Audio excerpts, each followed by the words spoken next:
എന്താ പൂജ? എന്ത്? തന്റെ പരിഭവം എനിക്ക് മനസ്സിലാവുന്നുണ്ട്. അതിന് എനിക്ക് പരിഭവമൊന്നുമില്ലല്ലോ. എന്ന് താൻ പറഞ്ഞാൽ പറ്റില്ലല്ലോ. എന്റെ കാര്യം ഞാനല്ലാതെ പിന്നെ ആരാ പറയണ്ടേ? അപ്പൊ ഞാൻ പറയുന്ന ഒന്നും കേൾക്കാൻ താൻ ഒരുക്കല്ലെന്ന് സാരം. തനിക്കിപ്പോ എന്താ പറയാനുള്ളത്? ലച്ചുവിനെ കുറിച്ച്.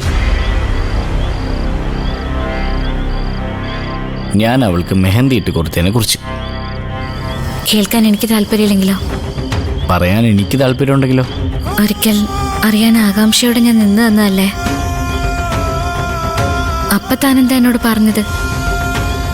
സമയമായില്ലാന്ന്. പറയാൻ തനിക്ക് സമയമായില്ലെങ്കിൽ കേൾക്കാൻ എനിക്ക് സമയമായില്ല. ഓ, താൻ അതൊക്കെ മനസ്സിൽ കൊണ്ട് കിടക്കല്ലേ. അതുമാത്രമല്ല ഞാൻ ഒന്ന് പറഞ്ഞത്, മറ്റൊന്നുകൂടി പറഞ്ഞിരുന്നു. അത് താൻ മറന്നോ? അരുതാത്ത യാതൊരു ബന്ധവും ഞങ്ങൾ തമ്മിലില്ല.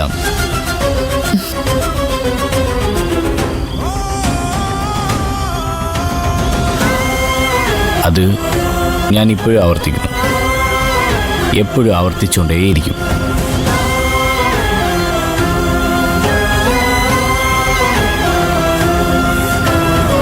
കാരണം അത് സത്യമാണ്. അത് മാത്രമാണ് സത്യം. ഞാൻ അറിയാത്തതൊന്നും തന്റെ ജീവിതത്തിലില്ലെന്നല്ല പറഞ്ഞത്. എന്നിട്ട് ഇപ്പോ ഇക്കാര്യം മാത്രം. താൻ അറിയാത്തൊന്നും എൻ്റെ ജീവിതത്തിലെന്നല്ലേ പറഞ്ഞത്, ലച്ചുവിൻ്റെ ജീവിതത്തിലെന്നല്ലോ. അവളുടെ അനുവാദം ഇല്ലാതെ ഞാൻ എങ്ങനെയാണോ അവളുടെ ജീവിതം തന്നോട് പറയുന്നത്? അവളെൻ്റെ അളിയൻ്റെ പെങ്ങളാണെന്നുള്ള കൺസിഡറേഷനോ ഇഷ്ടക്കൂടുതലോ ഒന്നും കൊണ്ടല്ല. ഒരു പെണ്ണിനോട് കാണിക്കുന്ന മിനിമം റെസ്പെക്റ്റ്.